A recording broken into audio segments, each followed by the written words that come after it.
All right, everybody, welcome back to Around the Book. This is episode 55, and I'm not your usual host. However, I can be a facsimile of him. We can put him together in the aggregate tonight while we allow him to do what he needs to do. But no, Casey will not be joining us tonight.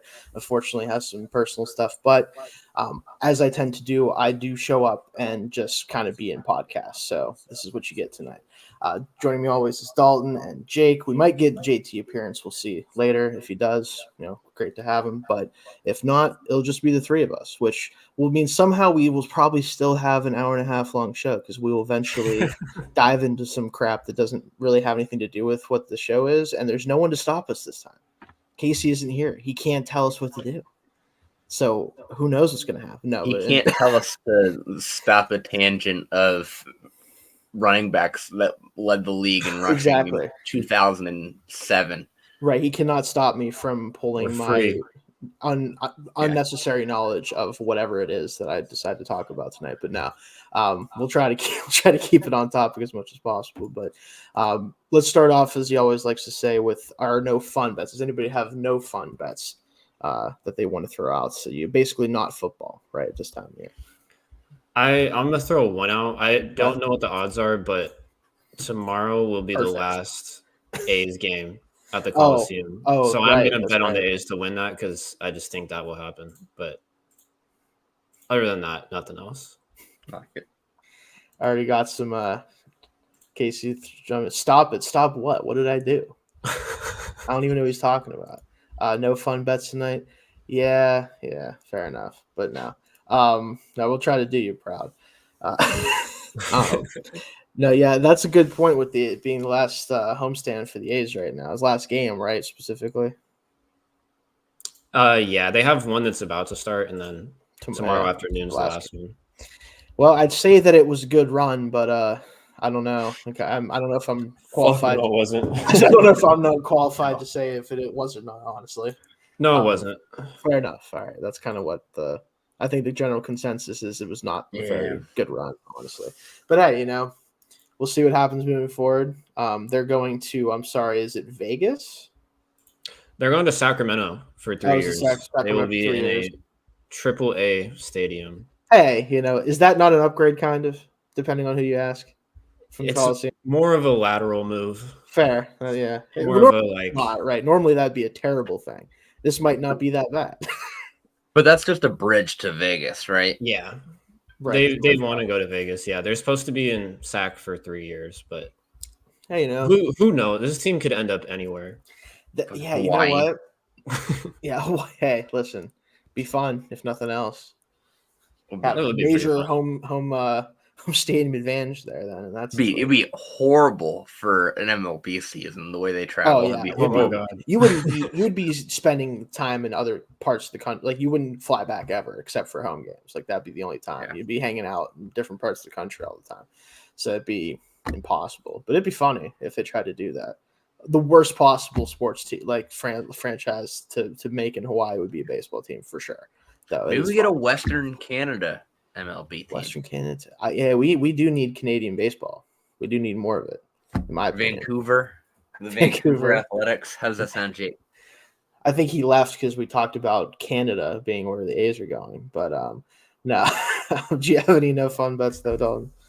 No, not this week. Nothing this Should week. have a presidential election bet coming soon. Oh no.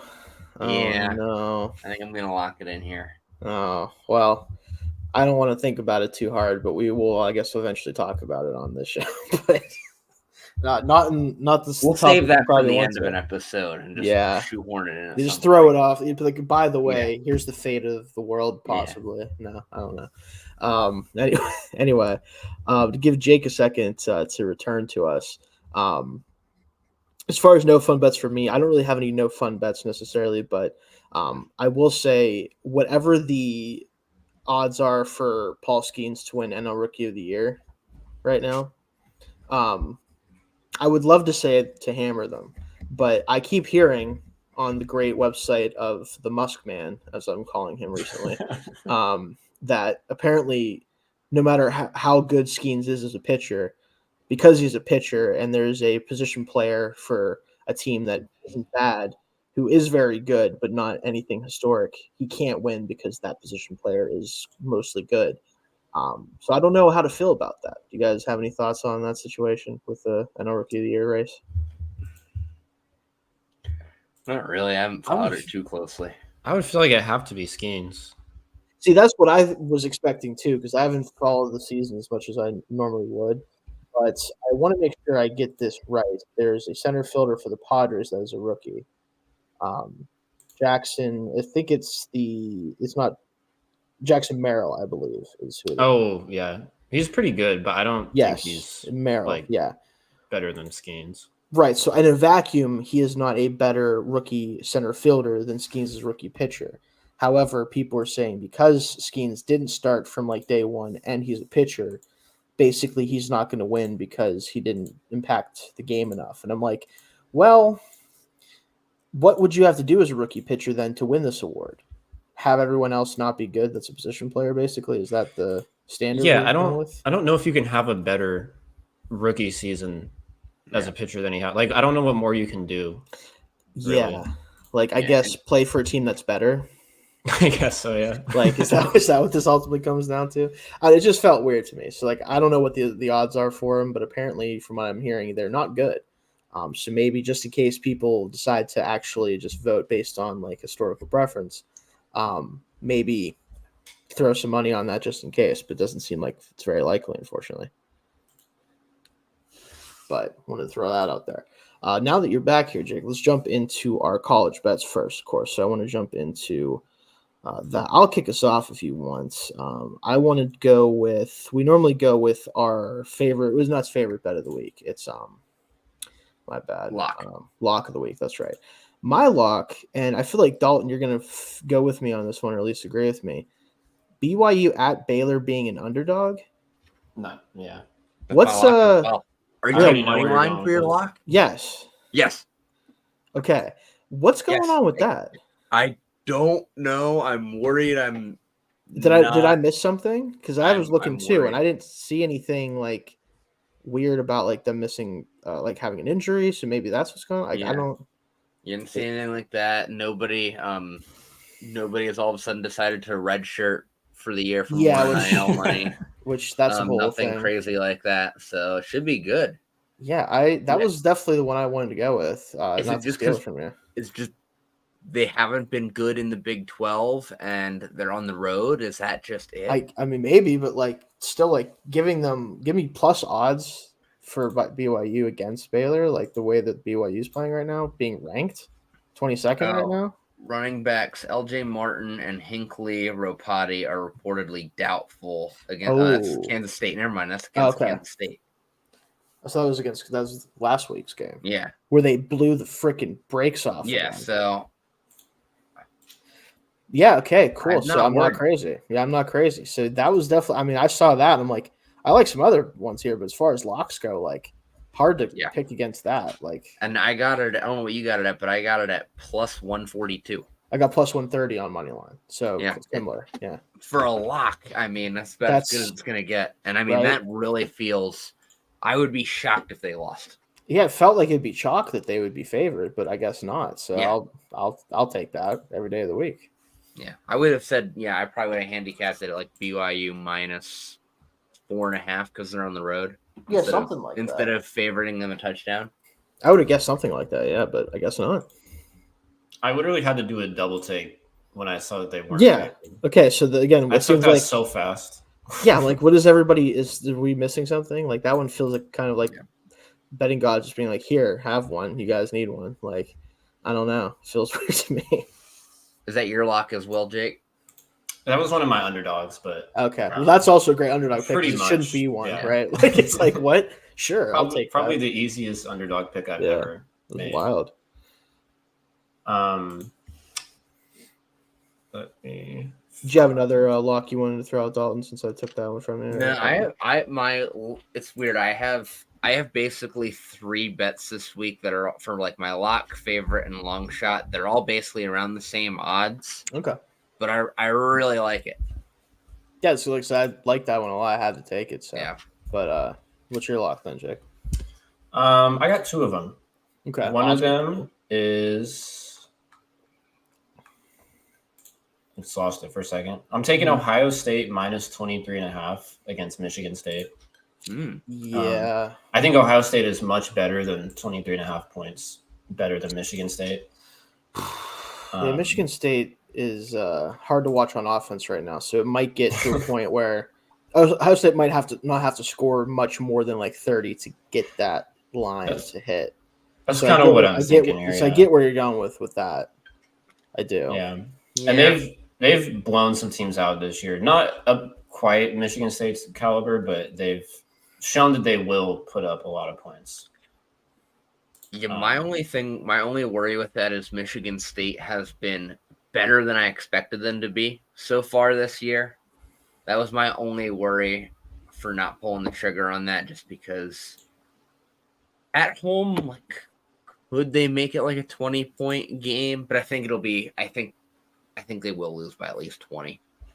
Yeah, I think you're on the fringe with that. It's one of those ones like kind of fringy, just because again, like I think they're not a pushover by any means, but I think the offense, like I liked Aiden Childs going into the year a lot. I liked what little he showed in his time at Oregon State, but like he just isn't ready to be a full-time starting quarterback. It's pretty obvious, despite the talent level. So if they keep starting him, like he'll probably eventually get there, I hope for them, but it's going to be a rough sledding against an Ohio State team. So it could get ugly very easily. I see what you're going for there.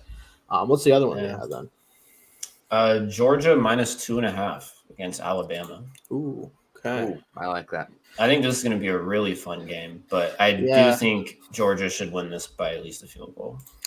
They should. I really think it just comes down to how Milroe plays, because he's had a really good start to the year. But like we saw in a game where Kentucky like dragged it out with Georgia, but they just could not put up points. Like they just could not get anywhere on offense. And it took the Georgia offense really having an awful day just to make it like an actual game. Not sure if you can count on that twice. No. That was Georgia's annual sleepwalk against some random SEC. Yeah, they already took care of that, so I think they should be fine. I did consider betting on that one. Kind of was like I don't feel great about either direction that much. Like I could see Alabama winning this game because they played very, very well to start the year. I could see Georgia kind of honestly, it's easier for me to pick Georgia winning comfortably than it is to pick Alabama winning at all, personally.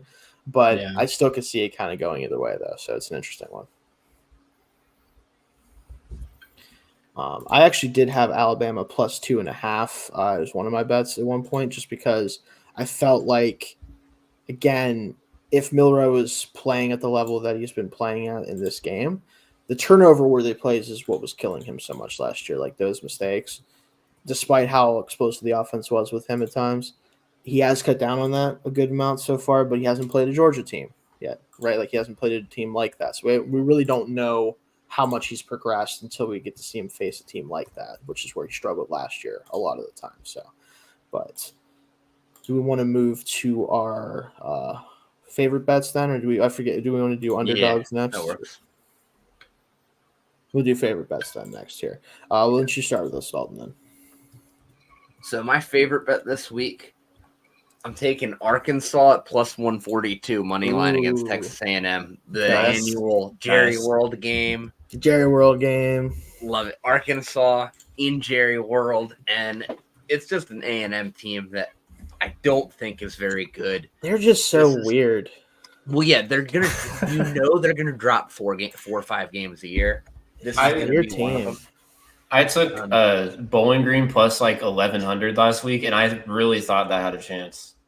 Up until the end, it was close. Yeah, they just don't. They just never live up to expectations. No, and Arkansas is better than expected. Their head coach, I think, is someone that we all thought was going to be on the hot seat this year, and he's fighting for his life. And I think Arkansas is going to be a bowl eligible team this year. I really do. So I think they're gonna. I think there's gonna be one of those that they steal. Makes sense. Yeah, like so Texas A&M is just in a weird spot. It's a vibe stick. Yeah, it's a very weird team in general. Like some college teams just feel like it's like, man, you should be able to beat these teams pretty comfortably, but you just never seem to do it. That is like Texas A&M's. Just that's what they do, man. It's very weird. And firing Jimbo has not mattered at all. No, not one bit. It did not get rid of whatever weird stigma and weird energy was going on there. It just like remains in College Station for whatever reason. Shake, what's your favorite bet of the week? My favorite bet of the week is Illinois plus 17.5. This is my third time betting against Penn State now, and I'm 0-2 when betting against them so far. So I'm hoping. I don't know why, Shane. I thought you were about to pull out like an Illinois hat or something. No. I'm always. It's always a danger. I might do it, but no, not today. No. I don't think they win this game, but I don't think they're 17.5 points worse than Penn State necessarily. I thought they looked pretty good against Nebraska. They won, so obviously they look pretty good. But I was pretty impressed. And I'm 2-0 betting on them, so I'm just rolling with that. And hopefully I can finally be right about Penn State this year. Well, something has to break, right? Because you're 0-2 betting against Penn State and 2-0 betting on Illinois, so something's going to break this week. Yeah. On paper. Yeah. No, go ahead. I was going to say, on paper, I like this, and I was going to actually probably throw this in my against spread parlay up until this morning, and then I saw that Brett Bielema press conference quote where he talked shit on the whiteout, and I was like, dude, why would you do this? Why would you do this? he downplayed the whiteout. I think he said Nebraska's a tougher place to play. That might have been taken out of context, but in any context, it's just way too much bulletin board material for a crowd that does not need it. No. You don't need to make that place any harder to play in. You know, it's really tough. I will say though, Jake, I also have Illinois plus 17.5, mostly because I think they're a little bit overreacting to the demolition that was the Penn State game. I understand that Penn State looked great on offense, but Kent State's an FCS team. Yeah, right. But that's what I was going to get to. Is Kent State might be the worst FBS team I've ever personally watched. Like, especially when their quarterback that wasn't great, but at least was a quarterback, went down. And then the backup, technically third string guy who just runs, goes down. And you have Tommy Ulatowski out here with a busted hand trying to play quarterback. Just dreadful. Absolutely, like one of the worst showings by a actual FBS team I've ever seen. They really didn't cover 48.5. I know, and I was watching the game, and I'm like, Jake is going to be so sad. They're not, because as soon as they scored the 49 points, I'm like, they're not scoring. I know. Not scoring a point. Yeah. It's not going to happen. Like, unless the center for Penn State throws the ball over the quarterback's head for a safety, that's the only way they're just getting points put on the board for Kent State. Like, literally the only way. And I was like, man, that's a tough beat. It was looking good for the first, quarter and a half because nobody was scoring points. They're just really bad. Yeah, it's. I don't know why the hell I bet on Kent State. That was, I mean, when you see that was a moment for me. Juicy of a plus 48 line and a plus 49, it's hard not to be like, they'll probably not lose by that much. I don't even feel comfortable trusting Kent State with like a 70-point line now. Like that at this point against ridiculous. An actual good team. No, I don't think so. But I am trailing you plus 7.5 because I think Illinois is too good of a team this year so far for me to think that Penn State is that much better than them. I do think they will win, like I said. I do, and like you said too, I think Penn State comes away with this game, but I think it's going to be more like a 35-24-ish, 30, something like that, where both offenses get their moments, but both defenses are able to kind of keep things somewhat in order. I don't think either one of these teams are going to put up an insane amount of points to kind of get that spread to make sense. Yeah, I could see it. I mean, last year, the only reason why it got away from Illinois last year is because of the turnovers. And Altmaier has not thrown a single. He's been sensational to start the year. I just finished writing up a bunch of stuff about this game, and those stats tell a good story. But watching some of the tape back and watching some of the broadcast footage, he is on top of it right now. He's one of the most improved quarterbacks in college football this year. So for him, I think that he's going to get his. I think that it won't be as good as it's been for him in other games this year, but I do think he'll get his on offense. I think that they will at least keep this relatively close, even if they end up losing by a couple scores. So I do like that one a lot. My favorite bets, partially because of the fact that Kent State is just so horrendous, just so down bad. And I don't even know who's playing quarterback for them. I didn't care to look. I don't think it matters that much. Eastern Michigan minus 15, minus 14 and a half. Until they prove to me they can beat an FBS team at all, period, I'm not betting them to cover any spread. Like, I know that Eastern Michigan isn't exactly some powerhouse or anything like that, but they are probably at least an FBS team, right? Like, I would say that about them. Kent State didn't beat St. Francis, which I've driven past multiple times. Nice area. Not an FBS team. The only time they've beaten an FBS team was Kent State this year. Not great stuff going on in Ohio.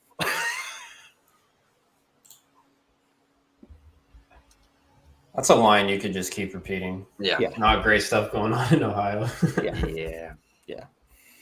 Really not good stuff in that. Really not good stuff. Any thoughts on that one? Because I feel like I said enough, but No, as someone who bet on Kent State last week, I can't blame you for betting against them. As someone who bet, it's really one of the smartest investments you could make. Probably. Just see what their rock bottom, see if the bookies can keep up with how bad Kent State is. Yeah, it gets to a point where I'm like, I'm betting on you to lose to a team by 2 touchdowns or more that isn't really good, just because I want to see if you can prove me wrong. Like, I don't even care that much if I don't win this bet, because at least Kent State will be somewhat like in a game that wasn't against an FCS team. Like, at least there's that for them. But hey, if you're a Kent State fan, first of all, what the hell are you doing watching this podcast? You should probably be like doing anything else except for watching any sports content. Like, why would you do that to yourself? But if you are, I'm hoping this maybe pushes them in the right direction, if nothing else, even if I lose the bet. What about underdogs this week? Jake, I'll start with. I want to know what Jake wants to say first. I'm going all over the place. No, just messing around. What's up? Well, I want to see what Jake has for his underdog. All right, give me Kent State. Give me Kent State money line. Yeah, this first one. No. So one of them was BYU. We already talked about that. Which again, that's like basically just the easiest underdog of all time. Yeah. My other one, I like Louisville money line at plus 195 against Notre Dame this week.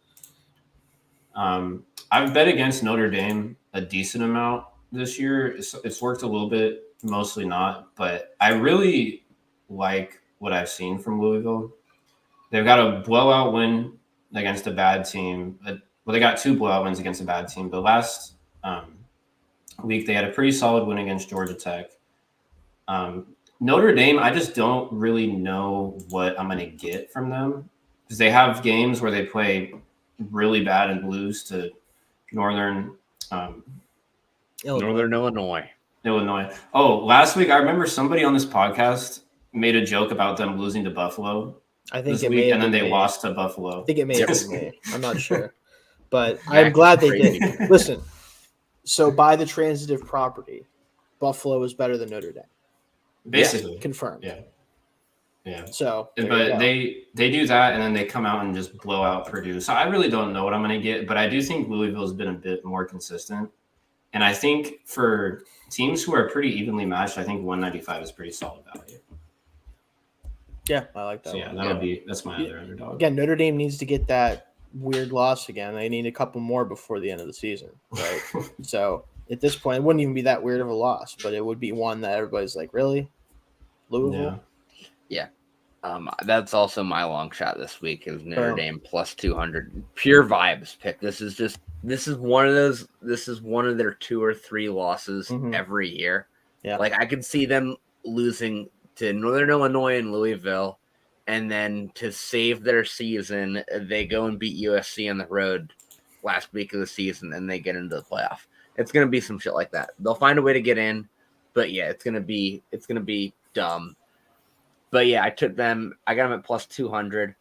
But to make but I also did an extra parlay bet this week to give myself some longer odds. Okay. So I took Louisville money line, Arkansas money line, and BYU money line together at plus 1656. It's pretty good. Yeah, for 3 games that I feel very good legitimately about, would be surprised if they didn't pan out. I always love to see it. Which, you know what that means, Dalton? You're going to be apologizing to the fan bases of the teams you just bet on. Oh, yes. But, hey, I mean, I already added another team to my ban list after last week. Oh, yeah? Because I had my long shot and my parlay absolutely destroyed by Arkansas State. Because they couldn't even cover plus 23. Yeah. So Arkansas State officially banned on the chopping block. Done. Out of here. That's gone. Will not bet Colorado and will not bet Arkansas State this year. Yeah, already two teams down. What, 131, 32 more to go before we're done? Right? There we go. All right. Hey, we're not even halfway through the season, and you only have 2, so that's not too bad. It could be worse. I just have Colorado, as we all do now. Which, I'm just not allowed to do it anymore.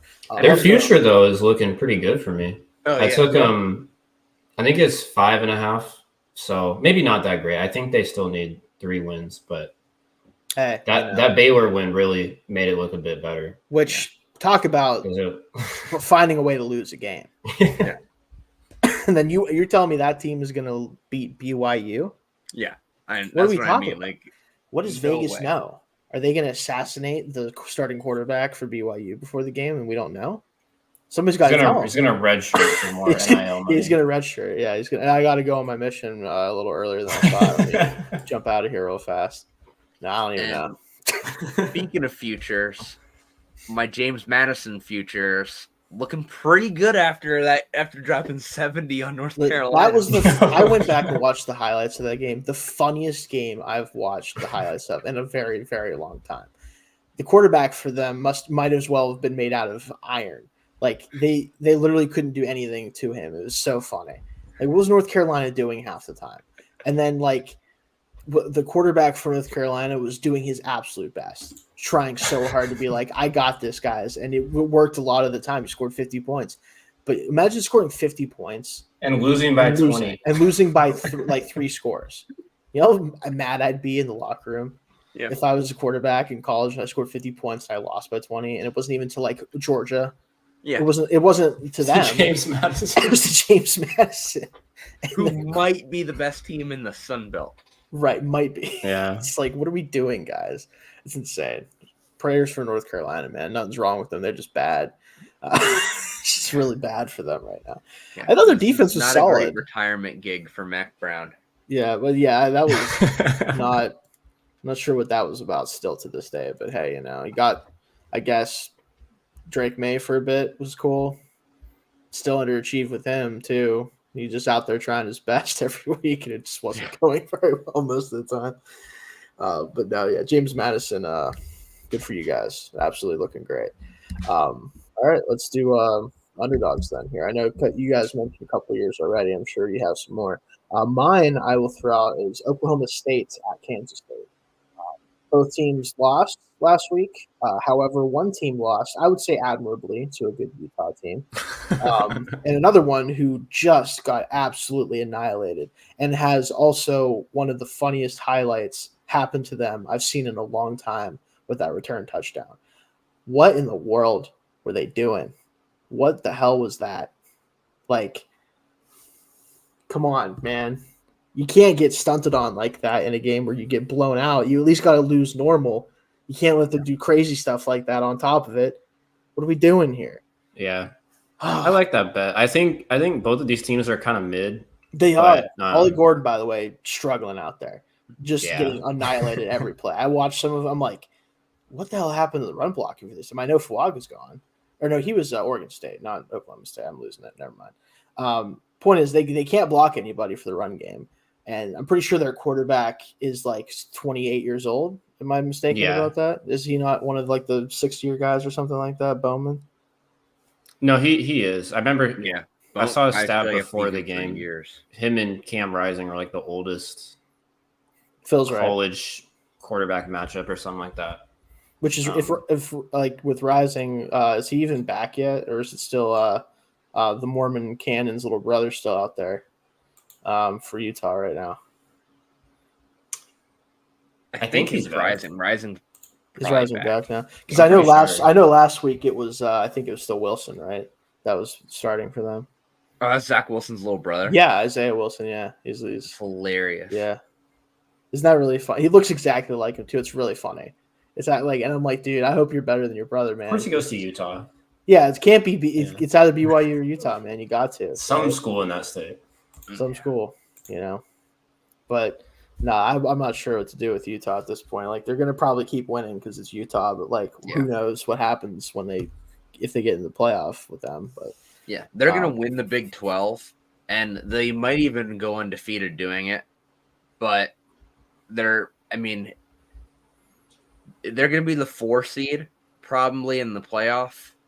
Or no, they'll probably be the 3 seed in the playoff because it's the top 4. It's the 4 highest ranked conference champions. Right. The ACC is not probably. Miami maybe, but they're going to be the 3 seed. So you really, really want to be on that 6-11 line, or that 6-11 line. Probably, yeah. But hey, that's where you want to be. And 12-team playoff, somebody's got to be the Big 10 or Big 12 champion, right? I'm not sure who other than Utah, but somebody has to do it. It ain't easy work. Let me tell you what. It's not. It's gonna be something else. No, but what do you have for your underdog, Dalton? That was it. That was it. The Louisville. That's right. Okay, gotcha. Yeah. Any other underdogs you guys have you want to throw out? I have one more. I'm taking Stanford plus 21.5 against Clemson this week. I like that.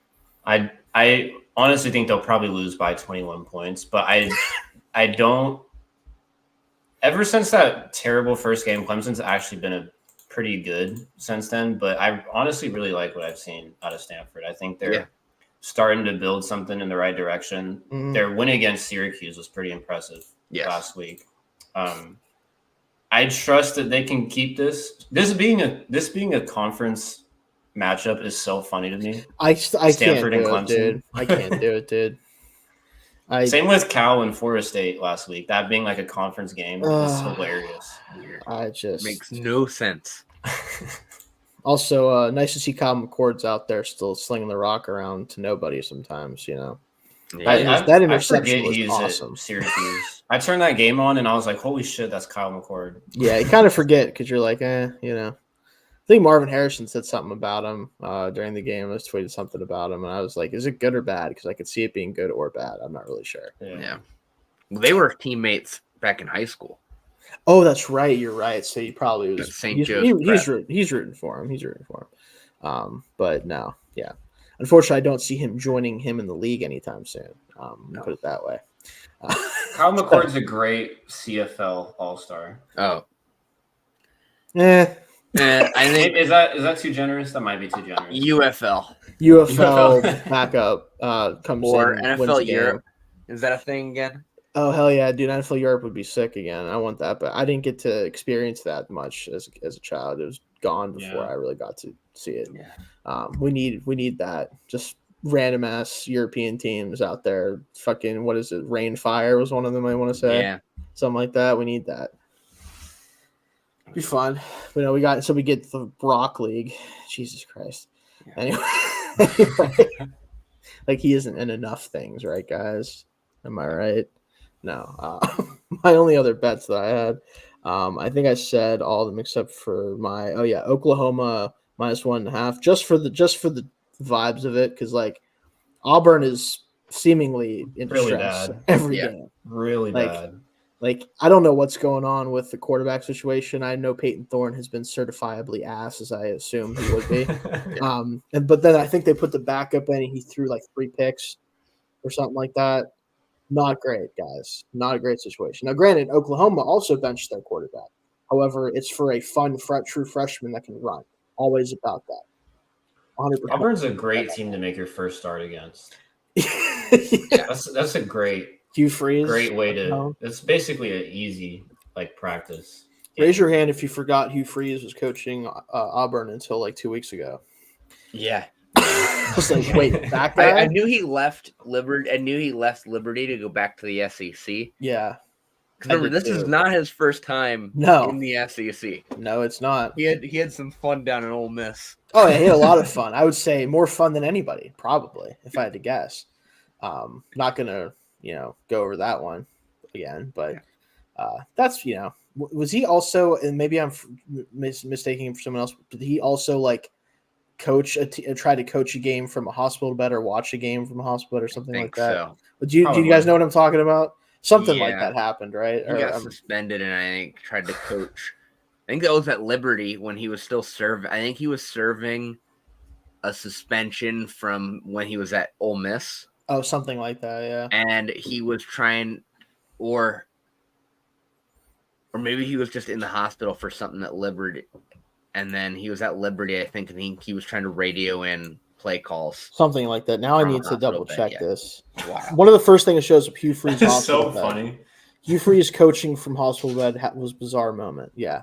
It's funny because he's got to have like a delay.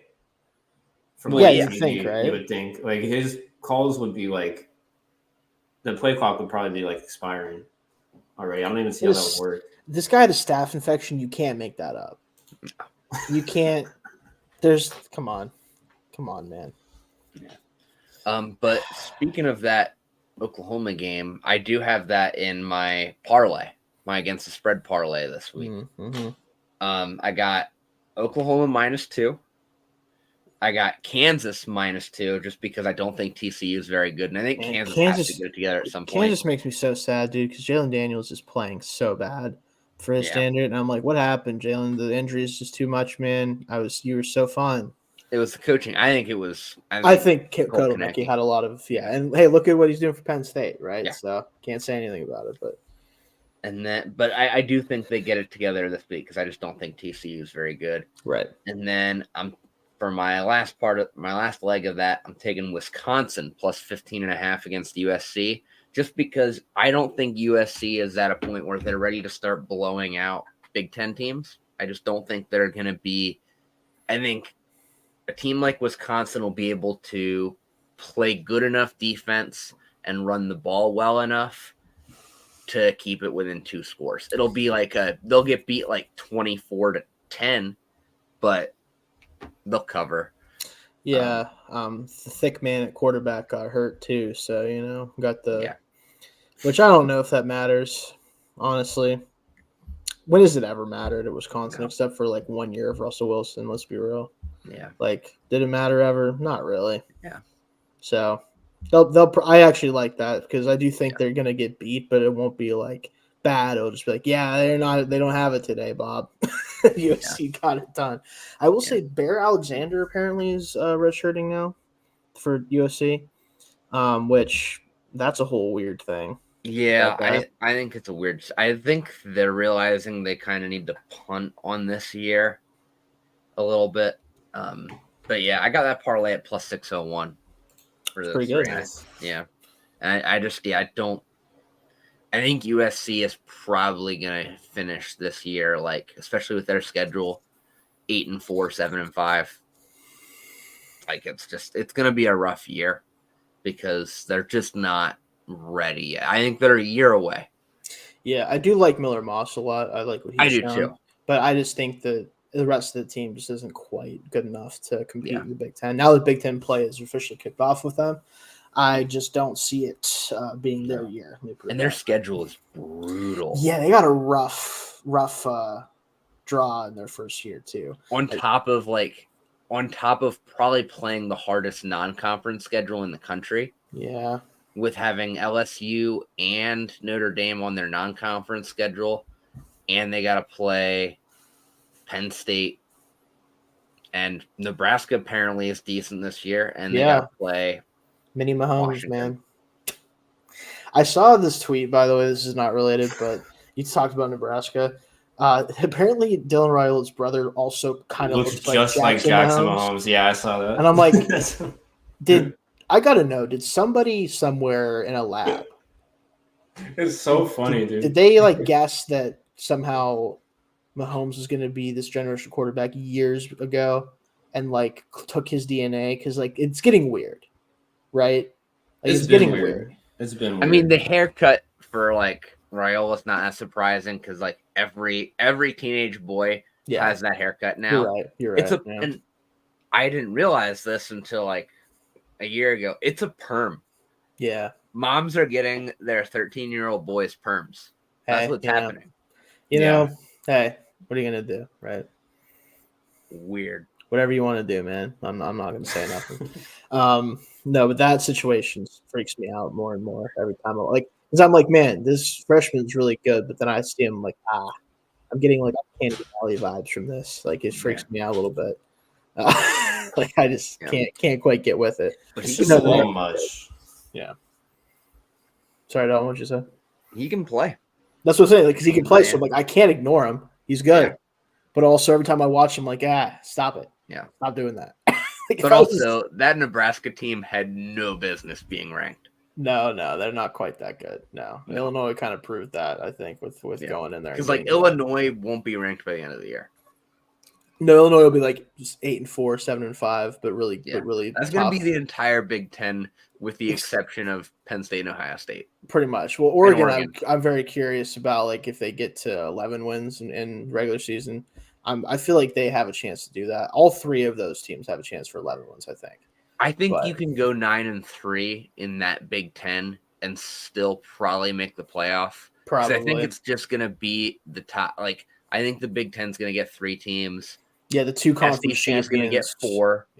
Yeah, and then you'll have your 4 other conference champions in Notre Dame.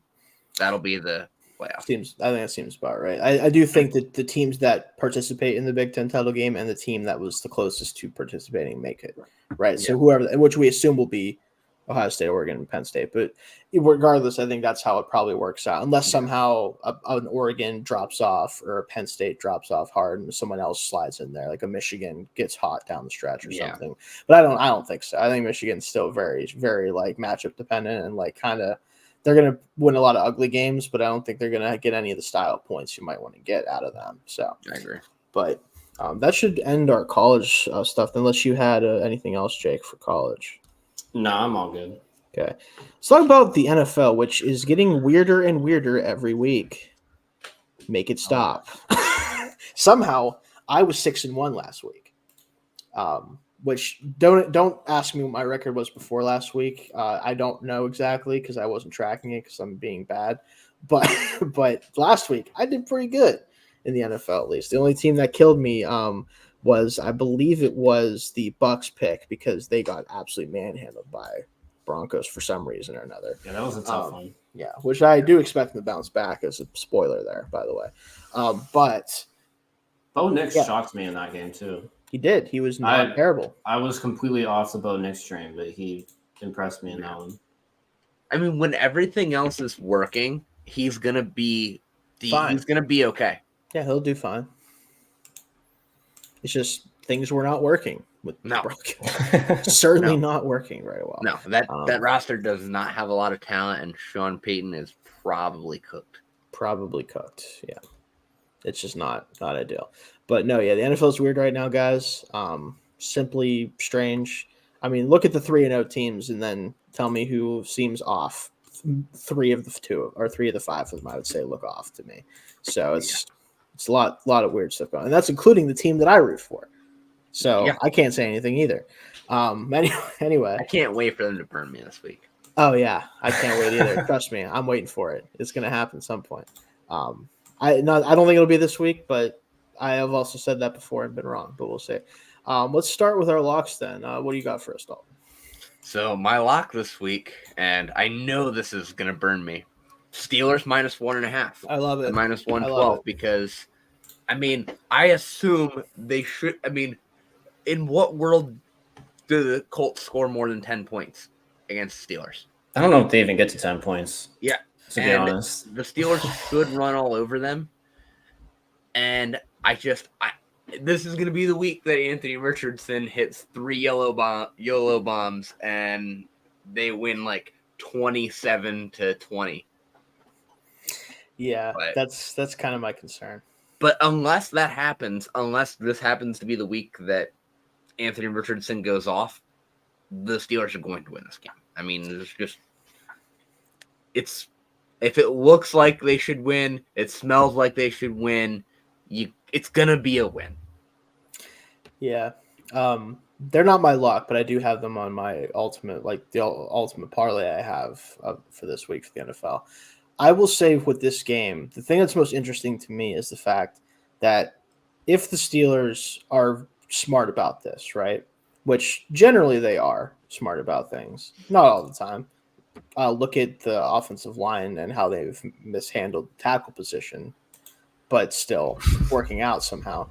All they have to do is basically every snap, ID Michael Pierce, where's he at on the field, shade safety coverage over there, and try to bait Anthony Richardson to throwing the ball to him.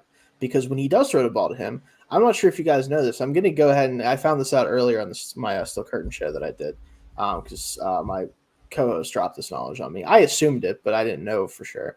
What do you think the average depth of target for Alec Pierce is this year? 40 yards. Yeah. Something like that. It is 39.4, I believe, yards. Jesus Christ. And the sad part is, like, when you see that, you're like, oh, it's a designated deep threat or something. It gets like 1 or 2 targets a game. No, he's getting a 20% target share in this offense. Yeah. And it's 40 yards average depth of target, basically. A.D. Mitchell should be demanding a trade. He should, like, it's getting ridiculous, right? Because, like, he had a touchdown last week that was so badly underthrown. Anthony Richardson is the most frustrating quarterback I've ever watched in my life. He's so fun. And I've watched a lot of frustrating quarterbacks. Yeah. Him and Will Levis in that division are just trading blow for blow for the funniest and best plays of the week every week. It's like, man, look at that play. And then the next player, like, oh, no, he doesn't know what he's doing. Oh, no. It's crazy. I can't wait until they play each other. That game is going to either have 40 points scored per team or 7 turnovers. It will be fun to watch. It will be awesome to watch no matter what. You're right. But no, like the Steelers should win because they should just basically park Minkah Fitzpatrick ass on like the 40 yards away from the play every play and just try to see if Richardson will throw it anyway. And intercept probably will. Yeah, or at some point. Yeah, or stack the box with 9 guys and hope he can't hit the slant pass. Like literally one of those. If they do either of those things, they're probably going to be fine defensively. Yeah. And then it's like, okay, the offense just has to continue to hold the football so the defense doesn't have to be out there 40 minutes a game. And you're good. But, like you said, the chance that Richardson just goes off because he can at any time is there. It looms all the time. But he hasn't shown it the last 2 weeks, at least in a way that can get them consistent points. They did beat the Bears, but I think anybody can beat the Bears right now because they can't stop beating themselves every play. But that's beside the point. Yeah, I like the pick, though, Dalton. I do. What do you have, Jake? Excuse me. What do you have, Jake? So one of my locks was also Steelers -1.5. Well, now I'm screwed. It's over. But, appreciate it. No, I'm just kidding. Okay. My other one is going to be Falcons, also -1.5 against the Saints this week. I don't know what to think about the Saints, but I do know kind of what I think about Derek Carr, and I think that he is a little bit better than last year, but for the most part, going to be the same that we've seen. And I think last week was a good example of him kind of returning to earth after having 2 really good games. The Saints team is good, but the Falcons should have beat the Chiefs last week if they had any sense of like offensive play calling at the end of the fourth quarter. Yeah. If that pass interference penalty gets called, they have 1st and goal on the 1. They're probably scoring a touchdown there with Bijan. They really should have beat the Chiefs last week. They had a big win against the Eagles. I think the Falcons are just a better team than the Saints. And I really like how their defenses looked. And I think with how New Orleans looked on offense last week, especially after being so explosive the first 2 weeks, they kind of took a step back, and it kind of makes me think they might be a little bit more inconsistent than some people thought after 2 weeks. But yeah, I like the Falcons at -1.5. I think it's fair. I do. I think the Falcons are going to be one of those teams that are in every game they play for the most part, especially now that Cousins doesn't quite look like he can't literally move from the pocket at all. Thanks for that, by the way. Falcons probably should have just not played him week 1 based on the results the last 2 games. Like, not the same quarterback the last 2 games that he was against the Steelers. But no, I like that because the Saints are in this weird spot where like we saw the offensive play calling be tremendous the first 2 weeks, right? And then this next week it just doesn't quite all come together. And I think against a Falcons defense that is much better than I think, especially once they made the extra additions before the season of Simmons and Judon, like they're just much better than I think people were giving them credit for going the year. I thought a lot of people were banking on Cousins and the offense to be kind of the driving force of this team. Not so much through 3 games, right? It's been more the defense, and we knew the running game would be good, but I think that Bates, especially at safety, Jesse Bates is just the best safety in the sport currently, and that's coming from someone who has Minkah Fitzpatrick on his team. He's erasing plays that no one else erases in the sport right now. And I think against an offense that wants to try to get you deep every so often and get those deep shots that Carr doesn't have to think about too hard, you can just let him go. That those aren't going to probably be there against the Falcons. So, and I do think the Eric McCoy injury, I think that changed their offense. It hurts a lot so quickly because I mean the offensive line is better this year, but like they also have. I mean, McCoy makes it much better than it should be because you know you still do have a rookie at left tackle. And you got some other younger pieces throughout that offensive line. Like it really is one star holding it together. And I think him now being out, I think really is going to make things tricky for them. Yeah, and they already I think the play calling and the coaching similar to most Shanahan schemes. You've seen what the Dolphins have been able to do and the Niners have been able to do where they have 1 or 2 offensive linemen that are either really great or just good, and the rest don't have to be that good because they can scheme around it. You start losing that one really good piece, and you start having issues running the football. Like it kind of crashes the whole offensive structure down, and we saw that again already last week. Now will the Falcons be able to do it again to them? Maybe, maybe not, but they might not have to be perfect like the Eagles were a lot of that game. So, and 2 of their other linemen, Young and Ruiz, are both on the injury report. Yeah, and then Trevor Penning also still probably certifiably ass if I had to assume. So let's not forget that. Certifiably ass. Yeah, not great. Did you see his Blindside movie?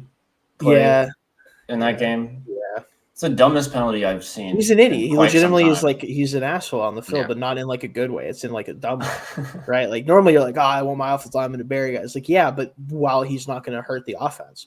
Yeah. Like it reminds me of the Senior Bowl when everybody was raving about him and he was just throwing defenders into the back of the quarter, into the knees of the quarterback every play. I'm like, dude, we're at the Senior Bowl. This isn't even a real game. Why are you doing that? It's weird. Yeah. Stop being a weirdo. But no, I don't know. Saints love them. But no, that one makes a lot of sense. Let's jump into our favorite bets then for the week. So go ahead, Dalton. All right. So for my favorite bet this week, I know I got one team coming off a bad loss, another team coming off a really good looking win, but I'm taking the team coming off a bad loss. I'm taking the Bucks at plus 110 against the Eagles. I have that as well. Now, that's not my favorite bet. Actually, real quick, I want you to finish this one, but I'll have to go back and do my lock because I thought I started, but I did not. But no, what's talking about Tampa So Bay? I get the Bucks being a little banged up, but I mean, home game against an Eagles team, it hasn't looked great, and now the one thing that the Eagles could take advantage of is the Bucks secondary being a little bit banged up, but they can't really do that because their 2 best receivers might both be out this week. So it could, and if they both don't play, they have no chance of winning that game because they don't have anybody reliable beyond those 2.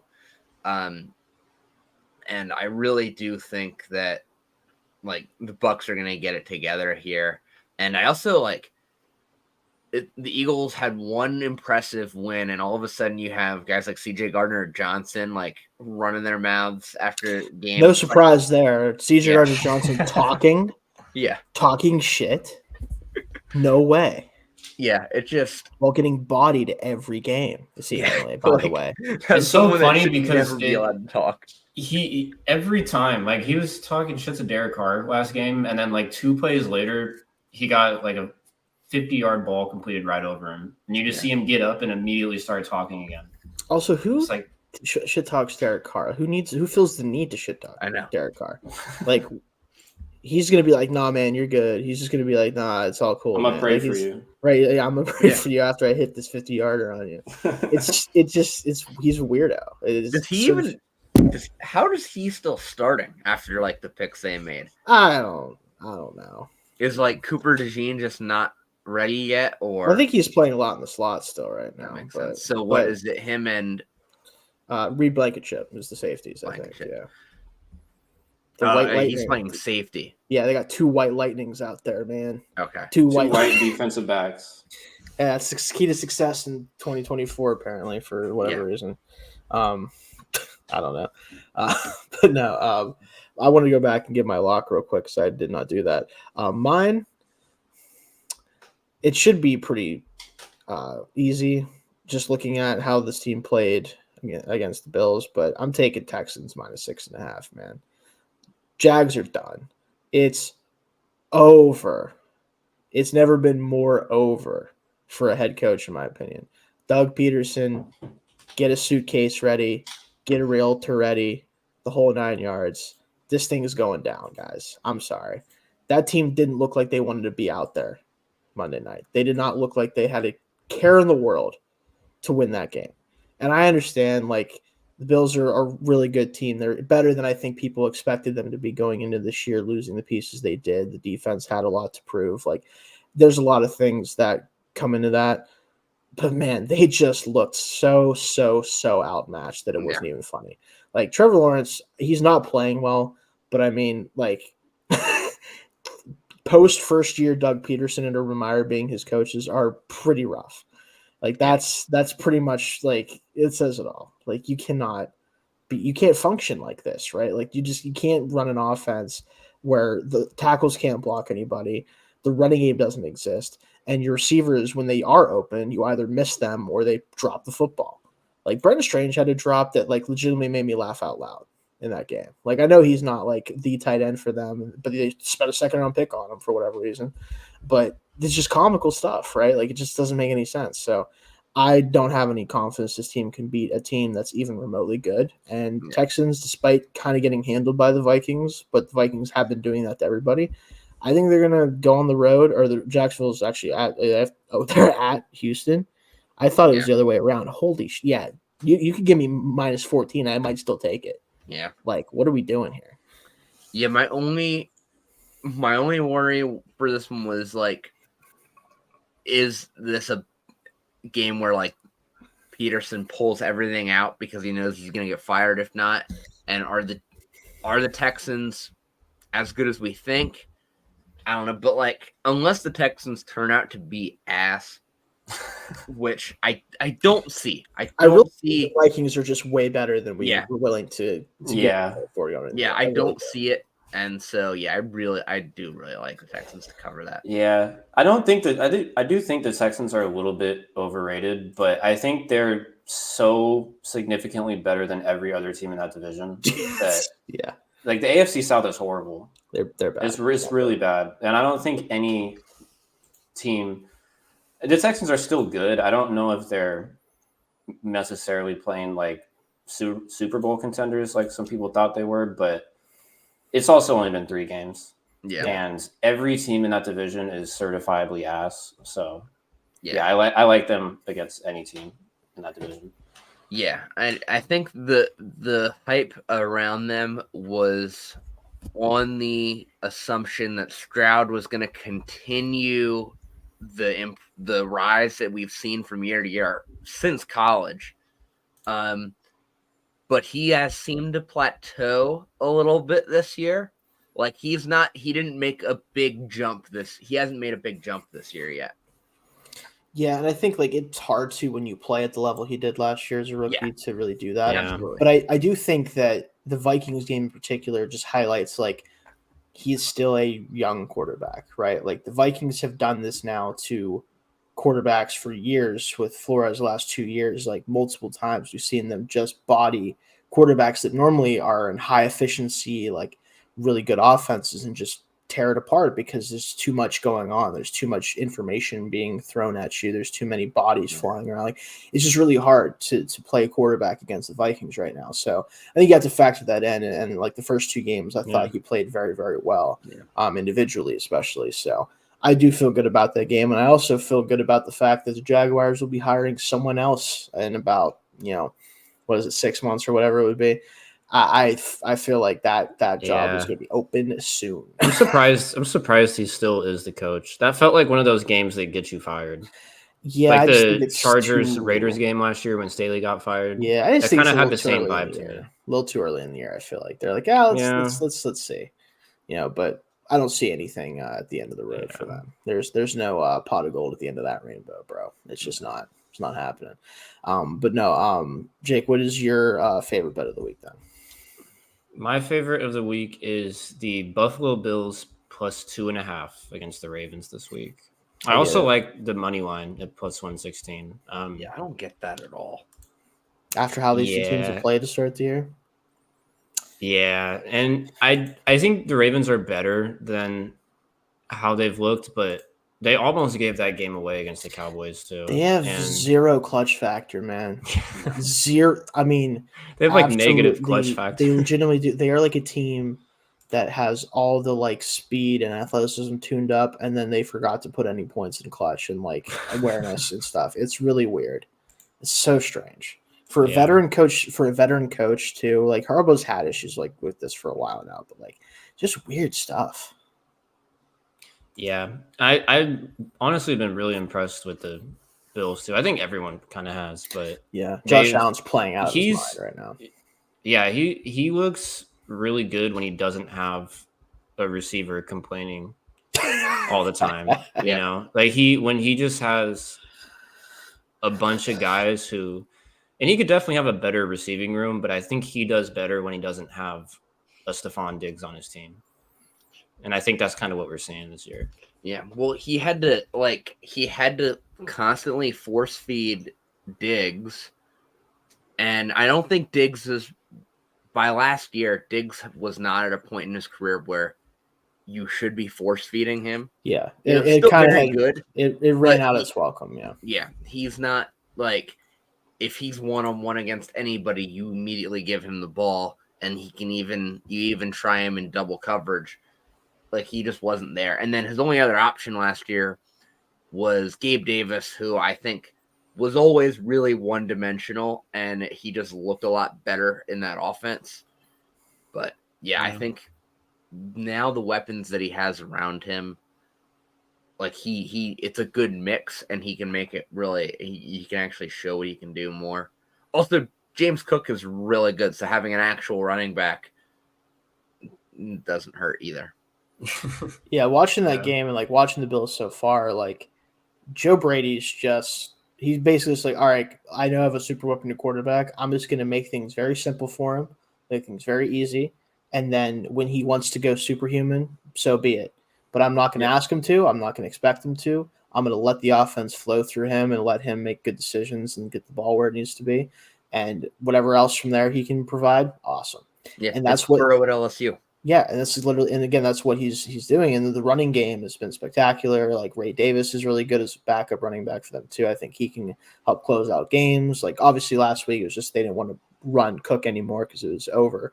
But like he can help kind of grind out stuff. I thought that pick was a good pick. Like everything's just kind of coming up Bills right now, right? And I think the Ravens, and this is not just my bias speaking, I think that they just have an issue with closing games, right? I think there's a chance they could probably be up by a score in this game. Late in the game. I really think they're good enough to do that, but can they hold it?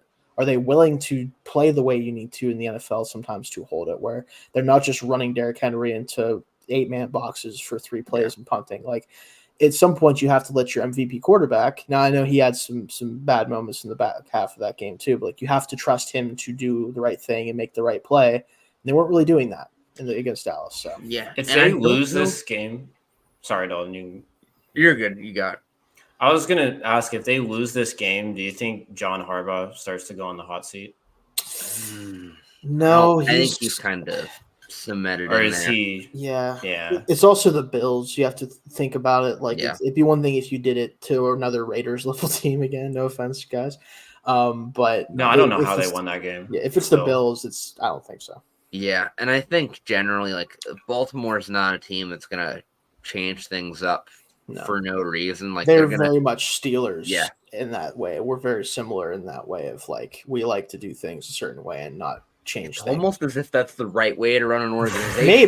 maybe. Mark I mean, Davis. if you ask Steelers fans, half of them, not so much. Which is weird. There's half of them, right? Yeah. I can't imagine why half the people might not like the head coach very much. Is any? No. Okay. Anyway. Anyway. In Western Pennsylvania. Western Pennsylvania, like, yeah. What's the? I wonder. Anyway. But yeah, no. I think Baltimore, like, also for closing out games, it's hard when you're not letting Derrick Henry run downhill. Also, Derrick Henry, if you want to run, is probably not the greatest person to pair with Lamar Jackson if you want to also have that, like, Lamar Jackson read option threat. A slow mesh offense is not something that works great for Derrick Henry. It's give him the ball and go. You don't need to run, you're not going to be able to do a lot of read stuff. Yeah, let's get Justice Hill in there for that. Let Derrick Henry run downhill. No, the Ravens are just weird, man. I don't know. They're in a weird spot, but, I'm thoroughly enjoying it. As I am with this next team I'm going to talk about, because my favorite bet of the week is Carolina Panthers plus 4.5 at home against the Cincinnati Bengals. And let me tell you something. Is there nothing better than the prospect of, even if they don't win this game, giving the Bengals a really good run for their money with Andy Dalton as your starting quarterback? Oh, yeah. Is there anything better? The vibes alone, you gotta give it a look. Andy Dalton, the only player in the NFL this year to throw for 300 yards and 3 touchdowns in the same game. Listen, I know I'm kind of, poking at the heartstrings. You're fine. My only worry is that I think the Raiders were just so ass on Sunday that it made. I don't think Andy. I think I said this in the Raiders group chat I'm in, but this is like, it was frustrating as a Raider fan because that's the game that Andy Dalton is going to do really well, and then the next couple of games are going to show you why he's not the starter anymore. Well, yeah, and I think the Raiders might have just. I did really consider taking the Panthers money line in this game. So I do like the bet, but I am worried that I think the Raiders are just so ass that they made the Panthers look a lot better than they are. Yeah. Yeah. I think they let that quarterback switch, like, break their brains for some reason. Like, you heard we have to play now. Complaining about it in a press conference, like, we don't have any tape on it. It's like, what do you mean? How do you not have tape on Andy Dalton? You could go. I could find some right now. I can find some on YouTube right now for you, probably. Like, we don't know what to expect from Andy Dalton. You have an NFL Plus subscription? I can get you some tape on Andy Dalton. It's the same offense. It's just, someone less mobile is gonna run it more competently. Like, come on, it's not. I will say Deontay Johnson looks Deontay Johnson-y again, which is really I'm really happy for him as a Steelers fan. No, I just think game for Bryce Young though. Yeah, that's just all-time bad beat for Bryce Young, man. Just not great. Yeah. Wouldn't it be funny? Like, imagine. So let me ask you this: do you think that had Bryce Young started this game, do you think the Panthers even get to the point total the Raiders ended up getting to? No. He's just broken. I don't think he can run that offense anymore. No, he needs to sit for several years. Yeah, a while. We'll see him resurface in 2027. We'll talk about him again at that time. No, but I really like this bet just because, again, like, I think the Bengals defense is boy. Not trying to take anything away from Jane Daniels. He was unbelievable Monday night. One of the best regular season games by a rookie quarterback we've seen in a very long time, especially by a rookie quarterback. The most efficient rookie quarterback game in terms of completion percentage we've, I think, ever seen for someone with that many attempts.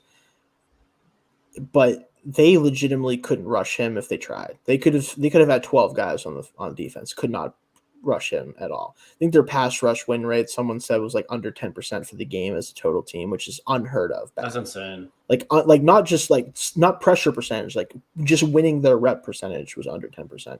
Is unbelievable. Like we may not see a worse pass rush game this year by any team, unless it's the Bengals again, which is weird because Hendrickson at least is good, which is why I was confused by that. But I'm like, I guess nobody else showed up. Did he even show up? I don't know. I didn't get to watch the full game.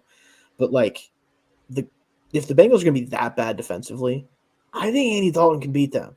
I really do. I think at least make it close because the Panthers' offense clearly was not that bad. It was really Bryce Young being just so down bad, horrendous. Like it feels like they might be all right. I do think there's a chance that the offense could be solid because before the season I really thought that the Panthers are going to be a lot better than they were because they made a lot of additions, right? Like especially to the offensive line and Deontay Johnson and such will get. So I think having a veteran in there, even though Dalton's I don't think is a starting QB anymore, he at least knows how to play in the NFL. And he just having that rock around. I'm telling you what. No, he was. But I think having someone who has been in the league for as long as he has, it's such a massive difference than Bryce Young, who's just scared shitless back there. So I think I do think there's a chance that the offense could actually be pretty decent. Yeah, that's definitely where I'm at with them too. So, but let's move to our underdog bets, right? Yeah. For this week, I got a fun one. Chargers plus 285 at home against the Chiefs money line. I just love the value on this. I love the value on it, and also, I think the Chargers are legitimately decent. Like that defense is legit, and I do think while they're just kind of wasting Justin Herbert in this offense, it works. The offense works to an extent. Like they are going to grind out some games. I think against the Steelers defense type teams, you can grind out some points with that. Yeah, and I think this is a perfect game to do that. In a game where you do want to try to keep Mahomes off the field as much as possible, and just plus 285 in a divisional game. At home, although SoFi's not really home field advantage, but no. Neutral site. Yeah, the other team has to travel. Neutral site. The other team has to travel at least. Right. But yeah, that's pretty much it. But yeah, I don't know. I like the value on any divisional game in the NFL. I think they're usually tight. And I do think the Chargers have enough talent where they can keep up with the Chiefs team that I do think has I don't know if they deserve to be undefeated right now. They been honestly should be 1-2. Yeah, probably. If you think about it, realistically, yeah. But we all know they'll be good enough until they figure it out where that won't matter. Yeah, right. But they're going to win a Super Bowl. They drop, I think. Yeah, so I can see. Yeah, this one makes sense for them. It really just comes down, I think, for me to is Justin Herbert actually good enough to play, or is he just going to go out there because he has to? Because they can't ask Taylor Heinicke to do that. That's kind of what it comes down to for me, with that game. Because if Herbert's playing and can actually play quarterback, where at the back half of that Steelers game when he got hit could not play quarterback anymore, that is probably the biggest deciding factor to whether that game could possibly go their way. But still, I do like the idea of that. What do you have from Jake? I got two underdogs. I'm going to do one of them. I'm taking the Vikings money line. Me too. Plus 120. That's mine. So awesome. Yeah, I don't really understand this. Malik Willis has looked pretty good with the Packers, and the Packers have looked pretty good. They have. But I think the Vikings have looked better, and they don't have a backup QB starting. And again, Willis has looked good, but let me not get ahead of myself with Sam Darnold yet. Love is he going to be good to go? Love is last I saw Love is trending towards playing.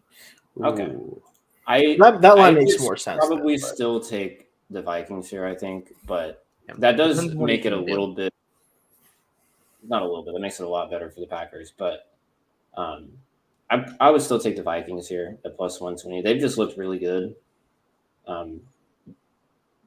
Yeah. And then my other one, I got the Rams money line at plus 132 against the Bears this week. Just because yeah. I need to see the Bears look a bit more competent before I have any faith in them. And the Rams, despite how injured they are, and the 49ers were also very injured last week, but despite having like half their roster healthy, the Rams looked pretty good. Matthew Stafford was throwing the ball around. I'm going to take Stafford over Caleb Williams right now. And fair. I think even with how depleted the Rams are, I don't think the Bears are very good. Yeah. And plus 132, I feel is decent value also. I just feel like I'll start with because you brought up the Rams and the Packers game, but like the Rams, Stafford is just playing at a level right now where like it almost doesn't matter that nothing works offensively. Like it just doesn't matter. Like he's just like, oh, like in the middle of the game, he's telling Tyler Johnson how to run a route that he wants him to run a certain way. And literally, and then he ran it right the next time. He's like literally coaching the receivers during the game, and it's working. And I'm like, what the hell? And like Tutu Atwell catches that ball. Like that, everything about that game was insane. Like the fact that they were able to win that. I know the Niners are banged up too, but Juwan Jennings was out there playing better than any of the receivers have this year. So who cares realistically, right? Like, does it matter that much when Juwan Jennings can go out there and beat Randy Moss for like a game? Like, who cares at that point? But ultimately, the Rams are going to be in a lot of games because they just don't have any quit to them, clearly. And Matthew Stafford certainly does not have any quit to him. He's like, fine, Jordan Whittington, wide receiver 1, who gives a shit? I don't care. DeMarcus Robinson, like who he doesn't care. It's really crazy that they were even able to compete with the Niners, let alone beat them. And I think right now the Bears have to prove to me personally that they can win a non-hilarious game. Like a non-Will Levis game. Right, like a non-Will Levis literally falling to his knees game. Like you have to prove to me you can beat a team other than doing it that way. So I get it. Yeah, they're going to be bad this year. But Travis Hunter is going to look really good on the Bears. Yeah, that'll be fun. Year. Yeah, catching passes, intercepting passes, bro. Because Caleb Williams throwing the ball to Travis Hunter, Rome Odunze, and Cole Kmet. It's fun offense. No DJ Moore? And DJ Moore here and there. And fat Keenan Allen? Well, no. That's still the funniest. That was like my favorite like offseason meme was the fat Keenan Allen stuff. His injury is the best thing that could have happened to them. It's weird, but it's true, probably. Well, now they actually have to reconcile with the fact that they should be giving the ball to Rome Odunze more and Cole Kmet more. Yeah. Cole Kmet's their big receiver. It's not Keenan Allen, it's Cole Kmet. Right. So we'll have to see how things play out the rest of the year with them. I do think things probably don't get worse. They probably get slightly better. But Waldron kind of, to me, just proves like, maybe he just isn't good. Yeah. I just think he might not be a very good play caller. Like maybe Jackson Smith-Njigba was right whenever he chose to basically be like, I don't know, when he was asked about him. Yeah. Hasn't affected him leaving, has not affected Seattle at all. Not a bit. Turns out Geno Smith is actually pretty good. Yeah, just actually good at football, which, hey, we love to see it. Yeah. This is the year of the quarterback rebirth, man. And last couple of years, has been quarterback rebirth season, man. These guys just have to play long enough, and then they're like, I love it. Yeah. Well, it makes me so happy to see Geno Smith and Sam Darnold doing well. Yeah. I think what it is I think the spread is kind of dead. I think like the idea of we're just going to throw it. I need that on a shirt. Spread is dead. Yeah. I need that on a shirt right now. But like, I don't think you're going to see all these like young quarterbacks just coming into the league and firing it all over the place and winning games. I think you need a veteran that can read and figure out, okay, what are we actually looking at here? Where are the openings in these shell defenses? Yeah, and I talked to about this on my Still Curtain show earlier today, but I think a really good point of what we're seeing with NFL quarterbacking right now, and like people are freaking out about like too high shells, cover 2. Oh my! Like everyone's free. It's like, first of all, run the football. Very simple solution to most of that if you really are that worried about it. And secondly, like quarterbacks, I think, especially young quarterbacks, because of some of the successes of like the CJ Strouds of the world and Justin Herbert and even Baker Mayfield's rookie season, like the expectations of these guys are unfair. Yeah. From a historical standpoint, right? Rookies generally are bad. Most of the time, they're for 2-3 years. Right. They're just not good. Not just rookies aren't good most of the time, guys. There's a reason why a couple of them every year pop off, and the most of them you don't hear about for a couple of years. And all of a sudden they're good, or maybe they never figure it out. But the point is, rookies are not supposed to be great. They're supposed to be rookies, which means again that you're probably not going to be one of the better players at your position in the NFL. You get the freaks every so often at every position you can do that, but it's just not very common. So what happens is now teams expect that, right? Owners expect that. They expect these quarterbacks to come in and figure it out. And then when they don't, rightfully so or not, they are discarded and they have to go figure it out. And sometimes they do, if you're Baker Mayfield and Sam Darnold and Geno Smith, or sometimes you don't. But what we're seeing is like quarterbacks, obviously more so than any position you would imagine, need time to figure out how to play in the NFL. It's not easy to do that. It just isn't. So when you give guys opportunity to play enough where they can learn, but also to sit sometimes and whatever may have you, they have a better chance of success, right? Not everybody is good enough to just show up and be good like CJ Stroud did last year. So I think you're seeing that with Caleb Williams, right? Like people were already saying, Jaden Daniels should have been the first over. It's like we're 3 games into the season, man. Chill out. We don't know how either of these quarterbacks are going to look in 2 years, in 2 games. Yeah. We just don't know. They're young. Like, let them figure it out. It's frustrating, I understand, as fans, because you want to see a rookie quarterback play well immediately. But if you expect that, your organization isn't run very well. I'm sorry. That's kind of what it is. It's really tough position for some of these teams. I feel like it's, for Bears fans, for example, I feel like it's almost more of just a panic type of thing because they had Justin Fields, who's now 3-0 with the Steelers and played really well against the Chargers. Yeah. They let him go, and then they draft a QB who is like considered a generational prospect by most, and then the guy after him is playing much better through 3 games. Caleb Williams will be fine. Yeah. And Jaden Daniels is really good. I was really high on him when we were doing the scouting show earlier this year. Mm-hmm. So I'm happy to see him doing well, but he's also taking still an absurd amount of hits. Yeah. So it's 3 games, but I think for fans of teams like the Bears that just keep fucking up their quarterback situation over and over again, I think when they have like a generational prospect and it's not going well 3 games in, it's more of just like a panic for them. They're oh, shit, we ruined it again. It's almost as if you're a poorly run organization, having a generational talent quarterback doesn't matter. Yeah, it's almost like you have to be good at the whole thing to be good at all.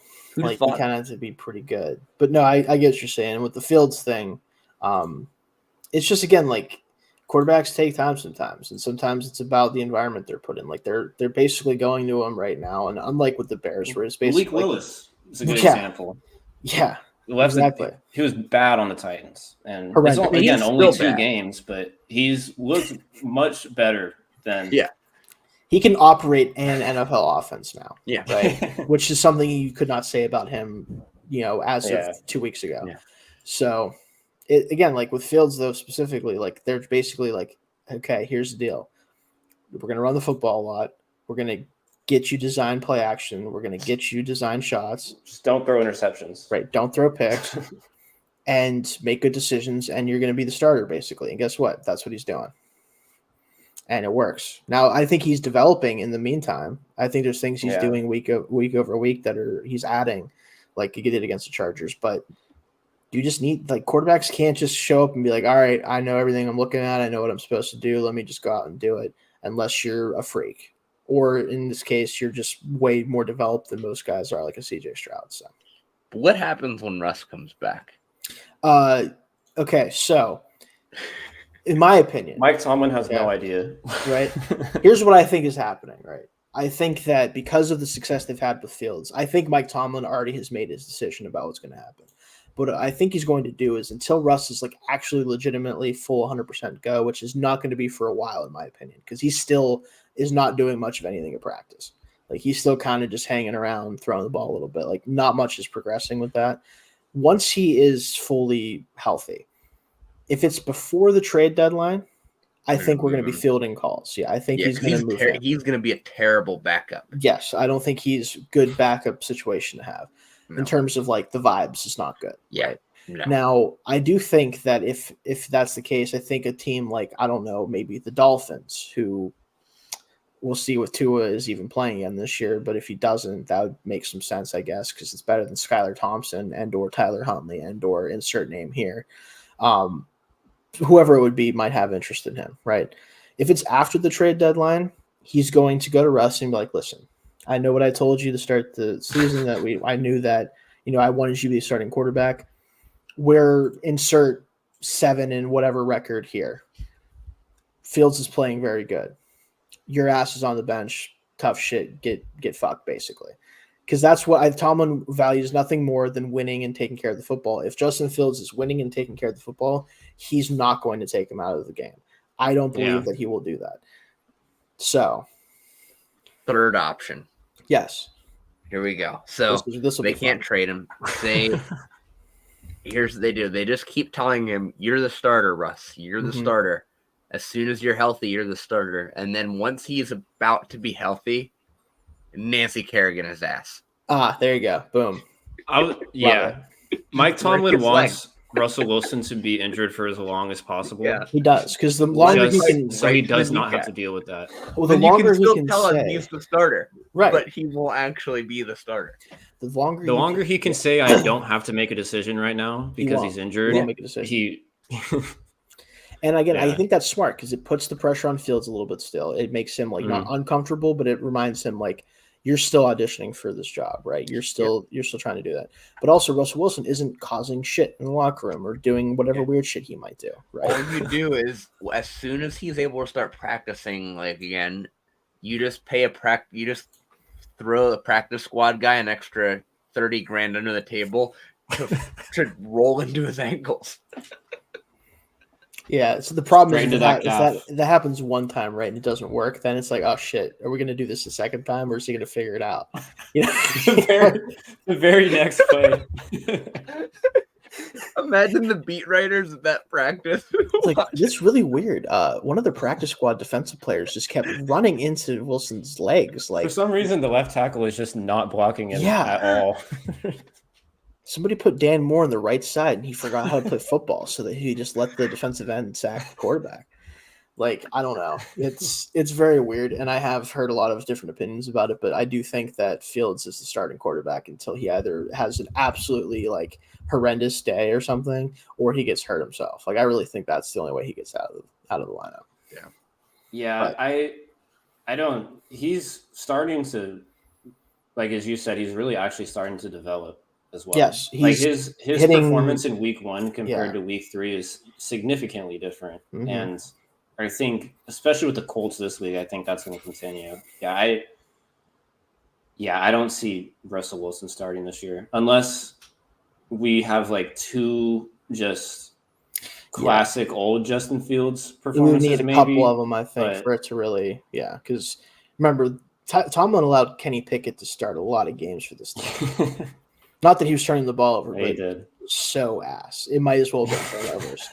Like, I mean, at some point, does 3 and outs equal turnovers, basically, guys? Like, because it felt like it. It felt like it the last couple of years. So, no, I do think Fields is going to be the answer. Now, the bigger question, this is for a different show that may, by the way, be returning. We'll talk about that at some point. But I do think that Fields as a potential answer quarterback past this season is now where we're at, right? That's the territory we're reaching. How much would that cost? What kind of competition would we have for him? All this stuff starts to get very, very interesting.